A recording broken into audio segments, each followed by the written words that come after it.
크리스마스, 메리 크리스마스, 메리 크리스마스, 메리 크리스마스, 메리 크리스마스. 아멘 합니다. 아멘, 할렐루야. 하나님께 영광 드립니다.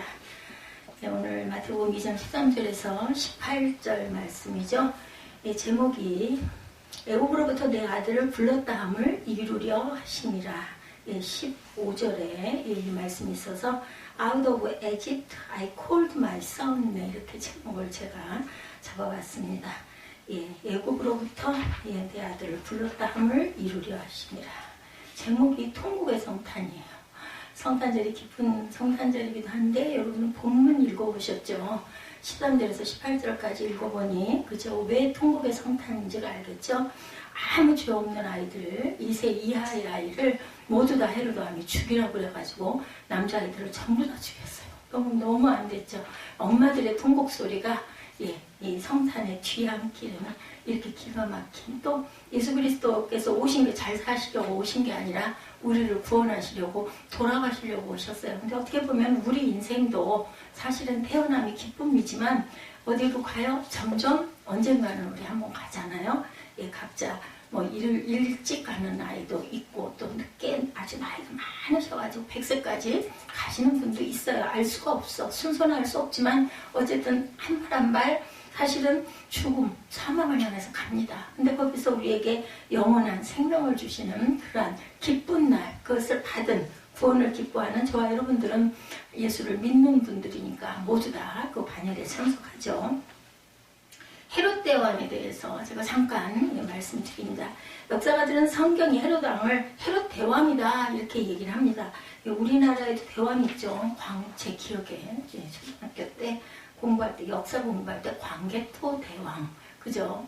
그리고 또 누가 있죠? 세종 대왕. 뭐 이렇게 특별한 분들만 대왕이라는 뒤에 그냥 왕이 아니라 대자가 하나 붙어요. 큰 대자가. 근데 이 헤롯도 아주 악하게 우리에게는 각인이 되어 있는데, 왜냐면 예수 믿는 사람들이 핍박하고 막 죽이고 했기 때문에. 그런데 헤롯 대왕 개인적으로는 이 사람이 엄청난 정치적으로 엄청 많은 업적을 이뤘더라고요. 보니까 조선의 왕들 중에도 이런 대왕이라는 명칭을 주는 사람은 제가 아까 말씀한 광개토 대왕은요 굉장히 땅을 넓혔대요. 그래서 땅을 저 만주 어디까지 제 기억에 어린 날 기억에 넓혔기 때문에 광개토 대왕이라 했다. 세종대왕님은 뭐 우리가 너무 잘 알죠. 뭐 해시계, 물시계, 그리고 한글, 지금 우리가 쓰고 있는 한글을 만드셨으니까 당연히 대왕이 되실 수 있겠구나. 저는 어려서 그랬습니다.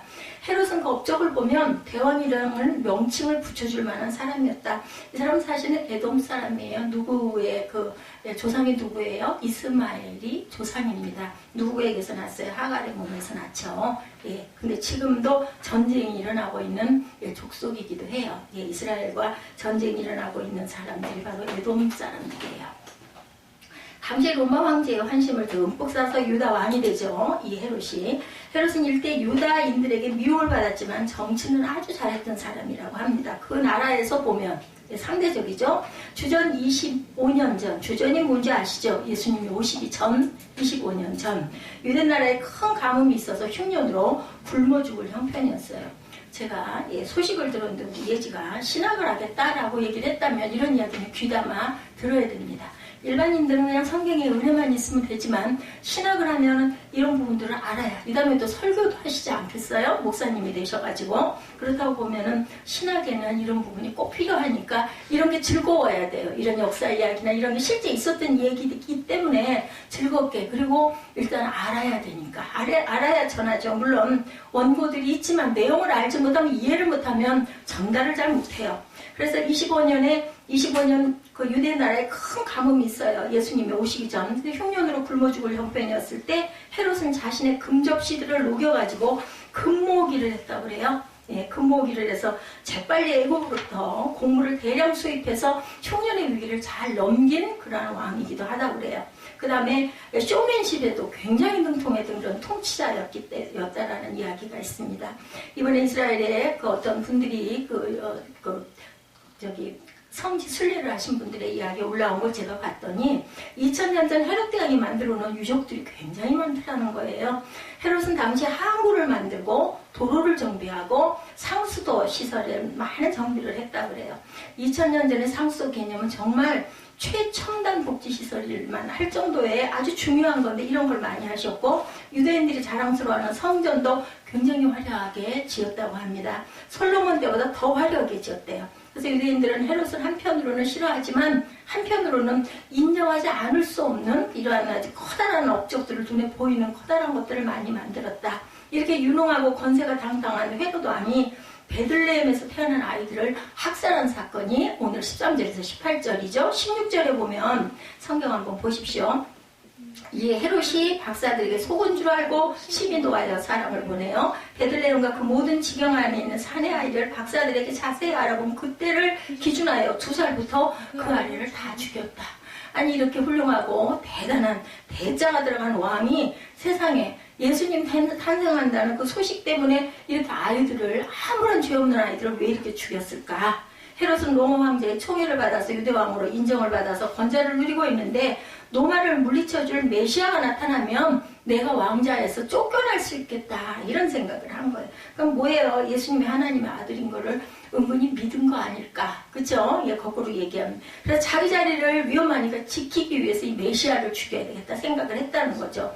그래서 우리 예전에 그 성화 뭐 이런 거 많이 봤잖아요. 보면은 나한테 좀 얘기를 해줘. 박사들을 불러가지고 일부러 얘기를 하죠. 어디 있는지 나도 가서 경배를 좀 하게. 근데 꿈에 천사들이 나타나서 알려주죠. 절대로 알려주지 말아라. 예수님은 어린 아기를 죽이려고 하는 거다. 이야기를 듣고 이 동방박사들은 거짓말을 하는 거죠. 그래서 가보니 허탕을 쳐요. 이 내용이 막 너무 노해가지고 이제 어쩔 수가 없어. 태어난 아기를 죽이려면 못 찾으니까 2살 아래의 아이를 다 죽여라. 그래서 남자아이를 다 죽이는 사건이죠. 메시아가 태어났다면 2살 이하니까 분명하게 베들레헴에서 2살 이하 아이는 다 학살하라고 이렇게 명령을 합니다. 헤롯 왕이 메시아 탄생을 무효하려고 아이들을 학살한 일로 말미암아 베들레헴 엄마들의 통곡의 소리. 그래서 제가 오늘 제목이 통곡의 성탄인데 너무너무 마음이 아프잖아요. 도대체 이해도 안 가고 어떻게 모르는 분들이 딱 들으면 이게 무슨 통곡의 성탄이야, 그죠? 그래서 제가 Out of Egypt, I called my son. 선지자의 말을 이루려 했다. 이러다 보니 이런 사건이 일어났다라는 거죠. 그래서 2000년 전 예수님이 베들레헴에서 탄생했을 때 성탄절은 기쁨과 찬송만 있는 것이 아니었다. 예, 아들을 잃은 엄마들의 통곡이 있었던 성탄이었다. 그 아무 이유 없이 아이가 학살을 당했으니 얼마나 엄마들이 기가 막히겠어요. 그죠? 예, 원통하는 울음. 상대가 최고 권력의 왕이니 원수로 갚을 길도 없고, 그죠? 힘없는 사람은 당할 수밖에 없어요. 뭐 누가 그러더라고요. 얼핏 그 드라마의 한 구절이기도 한데 그러더라고요. 너는 분명히 권자의 보수가 돼야 돼. 예, 능력이 있으면 돈이 있고 권력이 있으면 10가지의 그 모든 죄를 덮어. 이런 이야기를 제가 듣고 참 기막히다. 예, 덥죠. 세상에 살 때는 권력으로 인해서 돈으로 인해서 덮이기도 해요. 근데 우리 세상에 사는 건 한정 유한하잖아요. 나중에 천국에 가면 그 심판 다 받죠. 저는 그래서 그냥 웃었습니다. 서러워서 울어요. 엄마들이. 예, 당연하지 않게 뭐 돌겠죠. 울 정도가 아니라 돌 것 같아. 그 울음은 아무 소용이 없어 보여요. 그죠? 아무리 엄마들이 울어봤댔자 원수도 못 갖고 이거 어떡해.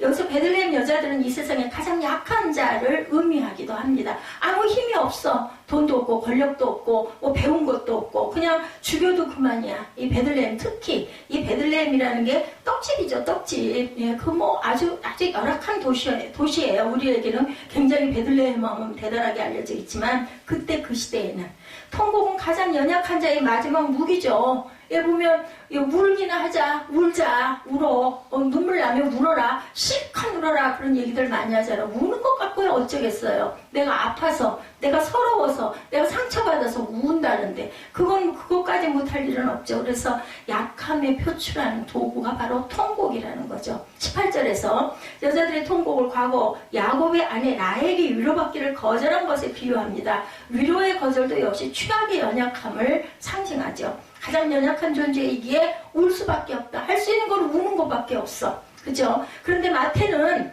베들레헴 엄마들의 통곡은 에레미야 선지자가 예언한 예언의 실현이다. 17, 18절에 말씀하죠. 이에 선지자 예레미야를 통하여 말씀하신 바 라마에서 슬퍼하며 크게 통곡하는 소리가 들리니 라헬이 그 자식을 위하여 애곡하는 것이다. 라헬이 자식을 잃었어요. 베남이라는 자식을 잃어서 그 아들을 보내고 그렇게 울었어요. 이 얘기를 하는 겁니다. 그가 자식이 없으므로 위로받기를 거절하였다함을 이루어졌느니. 이게 무슨 말이야? 성경을 읽어보신 분들은 그때 그 사건 아는데, 모르는 분들은 이것도 무슨 말이야? 이렇게 얘기를 하죠. 마태가 베들레헴 엄마들의 울음을 예레미야 선지자가 예언한 시련이다. 예레미야 선지자와 예수님이 오실 때 그때는 엄청난 차이가 있죠. 2000년 정도의 격차가 있습니다. 근데 그 예언이, 그때 한 예언이 성취였다라고 얘기를 합니다.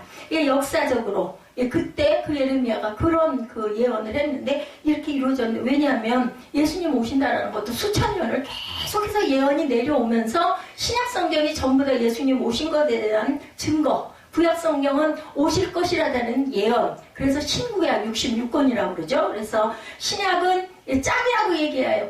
구약의 짝이 신약이에요. 그래서 구약을 알아야 신약을 알 수 있고, 신약이 있으면 구약을 우리가 반드시 알아야 되기 때문에 제가 예레미야를 여러분들이 힘들어하는데도 끝까지 갔죠. 1년 이상이 걸려가지고. 그렇다면 아들을 잃고 통곡하는 베들레헴 엄마들의 울음의 의미는 과연 어떤 것들일까? 예수로 말미암아 절망의 울음은 뭘로 바뀌었어요? 결국 우리는 소망으로 바뀌었어요. 우리는 정말 축복받은 세대들이에요. 그 구약에 제가 전도서 계속 강의하면서 솔로몬이 아무리 대단한 부귀영화를 누렸다 한들 우리만 받겠어. 왜냐면은 천국을 모르고 예수를 모르고 갔으니까 헛되고 헛되니 모든 것이 헛되다 했어요. 우리는 헛되지 않잖아요. 우리가 죽어도 갈 곳이 있고, 죽어도 우리에게는 영생이라는 게 있고, 죽어도 구원이 있고, 죽어도 평강이 있고. 여러분들 틈이 나실 때 여기 제가 여러분들을 위한 성경 구절 하나씩 올려놨어요. 크리스마스 때 메리 크리스마스 하고 인사하면 되고, 또 우리 사무엘이 저한테 카드를 써야 할 텐데 어떻게 쓸까? 그래서 그 개발세발로 써가지고는 이쁘지가 않으니 그러지 말고 그냥 카톡으로 예쁜 화면하고 거기에다가 네가 하고 싶은 말을 차라리 그게 더 이쁘지 않겠니? 뭐 카드를 꼭 필요하다면 내가 주마 했더니 본인도 그렇게 요즘 시대가 그렇게 돼 있으니까. 그래서 저도 생각을 하다가 건강 축복, 무슨 축복은 제가 주일마다 여러분들 또 평소에도 늘 마음으로 기도하죠. 가끔가다 속이 상하면 우라가 나서 투덜투덜 이러기도 하지만 그래도 저는 종이에요. 하나님이 세워놓으셨기 때문에. 그래서 어떤 말을 어떻게 해야 될까 하다 내가 할 수 있는 건 축복밖에 없네. 그래서 여러분들을 떠올리면서, 여러분들을 생각하면서 거기에 적절할 것 같이 마음에 오는 감동의 성구들을 하나씩 제가 여러분들에게 적어드렸습니다. 그러니까 한 번씩 읽어보시고 체크를 하셔도 괜찮고 가져가셔도 괜찮고 거기다 그냥 그렇게 꼽아놓으셔도 괜찮습니다. 마태는 베들레헴 엄마들의 통곡을 예레미야가 예언한 라마의 통곡이다. 라마에서, 라마라는 것은 지적 이름이에요. 지역 이름입니다. 그것은 그 절망의 울음은 소망으로 바뀔 수 있다는 소망을 준 것이죠. 어떻게? 예수 안에서 절망의 울음은 당연히 소망으로 바뀝니다. 여러분들 하나님 앞에 통곡하면서 물어보세요. 하나님께서 이루세요. 아무것도 안 일어나는데 일어나긴 뭘 일어나? 분명히 들으십니다. 한 번에 안 되면 두 번, 두 번에 안 되면 10번, 그것도 안 되면 24시간 잠을 잘 때도 소원하면서 주무셔보세요. 그러면 분명히 언젠간 하나님께서 들어주세요. 그리고 그 기도가, 우리의 그 소원이 하나님 보시기에 온전하면, 거꾸로 된 누구를 죽여주세요 라든지 이런 건 안 해주시죠. 그 원수가 아프면 하나님의 그 사람과의 관계입니다. 마태복음에서 인용한 구절은 예레미야 31장 15절 말씀이에요. 예레미야 31장 15절 잠깐 제가 읽어드릴게요. 여호와께서 이와 같이 말씀하시니라. 같은 말씀이에요. 라마에서 슬퍼하며 통곡하는 소리가 들리니 라헬이 그 자식 때문에 애곡하는 것이라. 그가 자식이 없어져서 위로받기를 거절하는도다. 자식을 잃어버렸어. 죽었어. 나면서. 그것도 어디서 났어요? 길에서 났어요. 길가에서 났다가 엄마가 죽습니다. 예레미야 선지자 당시에 라마는 바벨론으로 잡혀가는 포로들의 집결지였다고 해요. 이 장소가 포로들이 모여있는 자리였다고 합니다. 그 장소에서 울면서 통곡하다가 결국은 기가 지내가지고 잃어버리는 그런 사건. 그래서 나중에 라헬을 묻을 때 그 자리에다가 묻죠. 라헬만 가족 묘에 막벨라굴의 장례를 못합니다. 예레미야 40장 1절에 보면 사령관 느부사라단이 예루살렘과 유다의 포로를 바벨론으로 옮기는 중에 예레미야도 잡혀 사슬로 결박되어 가다가 라마에서 풀려난 후에 말씀이 야훼께로부터 에레미야에게 임하니라. 예, 라마 여기서 나오죠. 지명이 자기 자녀가 바벨론으로 끌려가는 모습을 보고 엄마들이 통곡하는 장소이기도 했다. 라마의 통곡이라는 것이. 에레미야 선지자는 자기 자녀가 비참하게 끌려가는 모습을 보고 통곡하는 여인들의 울음소리를 이스라엘의 조상 라헬의 울음에 비유합니다. 그 이유는 라마라는 장소는 바로 라헬이 베냐민을 낳고 울면서 죽어간 장소였기 때문이다. 그런데 본래 에레미야 31장은 에레미야가 선지자 자기 자녀가 노예로 끌려가는 비참한 모습을 보고 통곡하는 여인들에게 소망이 있음을 또한 예언한 문맥이 또한 나옵니다. 인용된 에레미야 31장 15절 이후의 성경 말씀을 보면 에레미야 31장 16, 7절에 보면 야훼께서 이와 같이 말씀하시니라. 내 울음소리와 내 눈물을 멈추어라. 내일에 삭슬 받을 것인즉 그들이 그에 대적했다면서 돌아오리라. 여호와의 말씀이니라. 회복될 것이라고 하나님께서 분명히 약속을 하셨다라는 거예요. 16, 7절에는 너희 장래에 소망이 있을 것이라. 너희 자녀가 자기들의 지경으로 돌아오리라. 여호와의 말씀이니라. 에레미야 선지자는 당시 울고 있는 여인들에게 예언한 거죠. 이렇게. 예, 너희들 지금 여러분 아들들이 포로로 끌려간다 울고 있느냐. 현재의 모습만 보고 통곡하지 마라. 분명히 돌아올 것이다. 우리들 생각하잖아요. 예, 뭐 위로하느라고 뭐 나쁜 얘기를 안 돌아오고 거기서 죽을 거야. 그렇게 얘기할 수 있겠어? 예, 그렇게 얘기하는데 예언자들은 다릅니다. 아닌 걸 갖다가 그렇게 얘기하지를 않아요. 저도 가끔 가다가 여러분들에게 뭐 잘 될 거예요. 아니면은 예, 응답이 분명히 있을 거예요. 이렇게 얘기하잖아요. 여러분들은 당연히 그렇게 해야지. 안 될 거야, 떨어질 거야 이렇게 해서 되겠어? 근데 그거랑 또 다르죠. 제가 그렇게 마음에 아예 없는 소리는 대답을 안 합니다. 기도해야죠. 이렇게 얘기를 하죠. 돌아오는 사람은 포로로 끌려갔던 자기의 손자 손녀들이었지만 돌아오는 모습을 상상하고 희망을 가져라. 하나님이 아들을 돌보신다고 약속하셨기 때문에 반드시 돌아온다. 예, 이 얘기예요. 바벨론 포로로 끌려가는 지금 하나님의 심판으로 말미암아 정말 죽을 것 같고 비참한 모습이지만 절대로 죽지 않고 돌아온다. 에레미야 선지자가 유다 백성들이 바벨론에서 포로되어 끌려가지만 미래에는 소망이 있다는 말씀을 하고 있는 구절이 바로 에레미야 31장이고 즉 마태가 인용한 에레미야의 예언의 말씀은 유다 백성들에게 돌아올 소망이 있다는 예언의 문맥에서 인용을 한 겁니다. 그러니까 이 에레미야의 말씀을 마태가 알았으니까 이렇게 인용을 합니다. 우리가 찬양 부르다 보면은 시편 구절 어디 있는 구절이네? 이럴 때가 있잖아요. 그 작사를 한 사람들은 시편의 은혜를 받았기 때문에 그 말씀을 요즘에는 또 그게 뭐더라? 저도 잘 그래요. 이럴 때는 그냥 찾아보죠. 찾아보면 딱 나와요. 그럼 여기 이 구절이구나. 이렇게 찾기도 합니다. 근데 어쨌든 에레미야는 이렇게 잘 알았기 때문에 인용을 마태가 했다라는 거죠. 예, 왜 소망이 있는가? 하나님이 살아계시기 때문에 저와 여러분은 소망이 있습니다. 실제로 이스라엘 역사의 주인공들은 바벨론으로 끌려가지 않고 운 좋게 남아있던 백성들이 아니었어요. 오히려 역사의 주인공들을 비참하게 바벨론으로 끌어갔던 백성입니다. 그들이 돌아와 성전 재건하고 신앙 부흥의 주역이 됩니다. 이스라엘을 재건하는 시대의 주인공들은 통곡의 후손들이에요. 어떻게 보면은. 그래서 마태는 메시아가 태어남으로 그 악한 헤롯이 베들레헴 아이들을 살해해서 엄마들이 울고 있지만 메시아는 이 절망의 울음을 소망으로 바꾸시는 분이기 때문에 우리는 기뻐하고 축하를 해야 되겠다. 그래서 베들레헴의 엄마들의 울음은 절망으로 끝나지 않을 것이라는 얘기를 하고 있죠. 왜냐하면 예수님은 살아계신 하나님, 그죠? 돌아가셨지만 부활하신 하나님. 뭐라고 얘기해요? 제가 지난번에 그 차 타고 가다가 잠깐 어떤 목사님의 설교 중에서 하나님은 우리를 두루 살피고 계시고 예수님은 뭐 하고 계세요? 예, 하나님 보좌 우편에서 우리를 위해서 항상 중보하고 기도하고 계시고 또 우리 마음에 예수께서 돌아가시면서 주신 성령 하나님은 우리의 어떤 행함을 너 이렇게 하면 안 돼. 아니면 너 이거 해야 되지 않니? 이렇게 깨닫게 하시는 성령 하나님이다. 그 말씀이 얼마나 은혜가 되는지 제가 외웠어요. 잘 잊어버리는데 맞아요. 그죠? 성삼위 하나님께서는 각자 우리를 위해서 두루 살피고 계시고 기도하고 계시고 그것도 모자라서 우리 마음 안에 성령 하나님을 주셔가지고 성령께서 우리를 자꾸 그죠? 이렇게 살펴주시고 가지 말아라, 가라, 해라, 하지 마라. 그러면 안 되지 않니? 이런 응답. 근데 어떤 사람? 성령 하나님을 구하는 사람. 이해 안 하고 안 믿고 반기지 않으면. 그래서 조영희 목사님 늘 그러잖아요. 항상 오시옵소서. 성령 하나님은 인격이 있으신 하나님이기 때문에 말씀을 주시옵소서 해야 오시라고 자꾸 이렇게 모셔드립니다. 환영합니다. 이렇게 해야 성령께서 일하신다고 얘기합니다.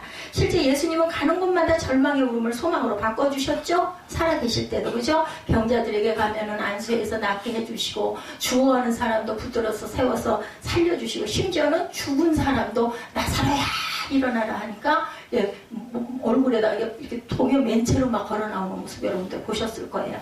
누가복음 7장에 보면 나인성 가고 하나뿐인 아들이 죽어서 막 울고 장례식에 막 그냥 그 상에 그 관을 막 붙잡고 있으니까 그걸 보고 불쌍히 여기셔가지고 관에다 손을 얹고 기도하니까 그 아들이 살아나죠. 요한복음 11장에는 하나뿐인 오빠 나사로 가지고서 울고 있는 마리아와 마르다 위로하죠. 잔다라고 심지어는 잔다고. 그래서 장애한 지 나흘이나 돼서 썩었나이다 하는데도 불구하고 자는 거다. 그래서 일어납니다. 요한복음 5장에는 38년이나 베데스다 목가에서 누워서 한숨과 눈물로 지내는 환자를 살려서 기뻐서 뛰어서 걷게 가시는 그러한 그 예수님. 요한복음 4장에는 사마리아 동네로 가셔서 남편 5명을 거치면서 눈물로 세월을 보내던 한 여인을 소망으로 바꿔주신 하나님. 주님은 절망을 소망으로 이렇게 바꾸시는 분이다. 예수님 앞에서는 어떤 절망도 소망으로 돌이켜진다라는 것. 예수 안에서 절망의 눈물은 있을 수 없어요. 통곡으로 찬송할 때 그 찬송을 기쁨의 제 대신 뭐로? 화관을. 그죠? 이 찬양, 제 대신 화관은 우리 그 에스더 전도사 시험 볼 때, 제가 기도할 때 하나님께서 주신 그 말씀이고 찬양이에요. 그래서 우리가 자주 합니다. 두 번째, 예수로 말미암아 압제당하는 자의 울음은 승리의 찬송으로 바뀝니다. 압제당하는 자들. 베들레헴의 엄마들의 통곡은 헤로드 왕에게 억울하게 당하였기에 울 수밖에 없었기 때문에 울었어요. 여기서 베들레헴은 하나님의 자녀를 낳은 교회를 의미합니다. 헤로드 왕의 교회를 말살하려는 사단의 세력을 의미합니다. 헤로드 왕의 폭력에 베들레헴 여인들이 당하고 울 수밖에 없었던 것처럼 역사를 살펴보면 교회를 말살하려는 세상의 세력은 강하게만 보여요. 뭐 교회가 어쩌겠어요. 그죠? 제가 오늘 7시부터 일어나가지고 성전 정돈을 하고 닦을 거 닦고 물 줄 것도 물 주고 저기 우리 난방 거기에다 또 물도 부어주고 하고 다니다 보니까 어느새 2시간이 바닥도 닦고 쓸고 했습니다. 그러다 보니까 2시간 속으로 마음속으로 이것도 예배네. 예수님 오셨는데 성전을 깨끗하게 해야지 뭐 하고 싶어서 한 거니까.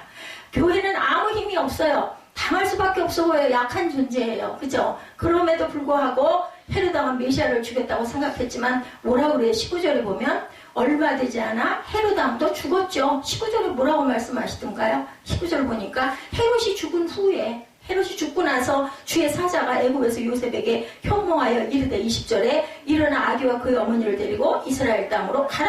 아기의 목숨을 찾던 자들이 죽었느니라 하시니 죽었어요. 사단은 죽습니다. 그죠?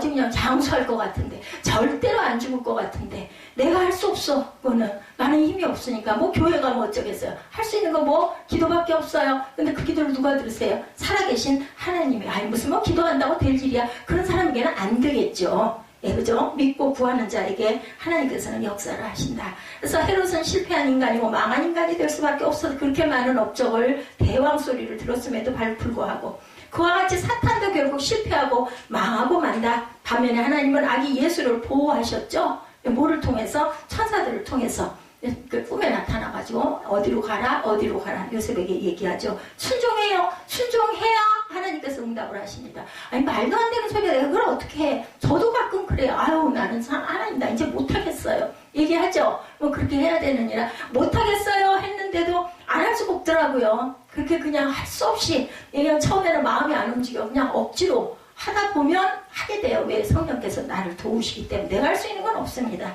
이 세상 역사는 영적으로 보면 사단의 세력과 하나님 백성과 영적 전쟁이에요. 그죠? 세상과 하나님은 항상 대치를 하고 있습니다. 영적 전쟁인데 사람의 눈으로 보면 사단의 세력이 엄청 강하죠. 무섭죠. 두려워 말라. 아까 우리 찬양도 많이 했고 오늘 그 성탄 찬양에도 그런 얘기가 있죠. 그때도 두려워할 일이 아닙니다. 결국은 하나님의 백성이 승리하고 사단은 망하고 만다는 것을 성경이 계속해서 가르쳐 줍니다. 성경의 역사도 그러죠. 에스더서를 보면 세상 권세를 쥐고 있는 것 같은 하만이 유대인들을 다 죽이기로 계획하고 페르시아의 왕이 허락까지 받았는데 결국은 매달아놨던 그 장대에 지가 매달려서 죽죠. 하만이.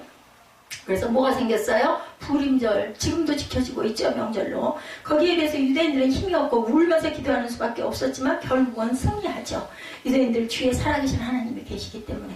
여러분들은 부자예요. 부자. 아유 난 가진 게 없어. 제가 아까도 그랬어요. 뭐 굶으면 굶지. 굶다 보면 죽겠지. 그래도 나는 영원한 생명이 있으니까. 뭐가 있어? 빽이 있어. 빽이. 뭐 육신이야 까짓 것 언제 가든 한번 가는 거. 지금 가나 5년 후에 가나 10년 후에 가나.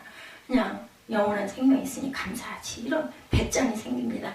한국의 역사에 하나님 백성과 사단의 세력과의 전쟁이 엄청 많았어요. 일제시대에 미군이 필리핀을 점령하자 일제 군부 지도자들이 미소군에 한국을 공격할 것을 예상하고 미군이나 소련군이 한국에 올 경우 한국 기독교인들이 연합국을 도울까 염려해서 1945년 8월 18일 한국 기독교인들 약 4만 명을 학살 계획을 세웠다는 정보가 있었다고 해요. 일제시대 때. 그런데 히로시마에 원자폭탄이 터지고 일본이 8월 15일 서둘러 항복하는 바람에 계획이 물거품이 됩니다. 4만 명이 살았어요. 기독교인들이. 일제강점기 일본은 해롭과 같은 굉장히 강한 자였죠. 그때. 반면에 한국교회는 베들레헴 여인같이 한없이 연약한 존재들. 그냥 뭐 죽이면 푹푹푹 다 쓰러져 죽어버리죠. 이 교회에다가 성도들 다 쳐놓고 그냥 문 뒤에서 꽝 잠궈버리고 불을 태워가지고 그 교회 모든 사람을 다 죽여버린 사건도 있어요. 그 교회가 지금도 서 있죠. 거기 아들 하나가 어디가 갔다가 그 아들만 살았어요. 그래서 그 아들이 그 교회를 이어서 담임 목사가 된 그런 사건, 실제 있었던 일입니다. 한국 교회는 일본 군부의 압제 밑에서 울며 기도하는 수밖에 없었지만 그들은 다 망하고 그들은 다 죽고 예, 그렇지만 지금 그 교회들은 그대로 서서 하나님의 은혜를 빛내고 있다는 거. 그러면 우리는 믿어야 합니다. 우리 뒤에 메시아 하나님이, 메시아 예수님이 반드시 승리하시는 그 예수님이 오늘 오신 날, 우리는 그래서 산 날, 뭐가 된 날? 영생이 된 날. 마태복음 25장 마지막 심판 때 주님은 말씀하죠. 25장 35절에서 6절입니다. 내가 줄일 때 너희가 먹을 것을 주었고 목마를 때 마시게 하였고 나그네 되었을 때 영접하였고 헐벗었을 때 옷을 입혔고 병들었을 때 돌보았고 옥에 갇혔을 때 와서 보았느니라. 이렇게 말씀하세요. 이 땅에서 하나님을 믿는 자들이 줄이고 헐벗고 병들고 고통당할 때 주님은 내가 줄이고 내가 목말랐고 내가 헐벗었고 내가 병들었다. 이렇게 말씀하세요.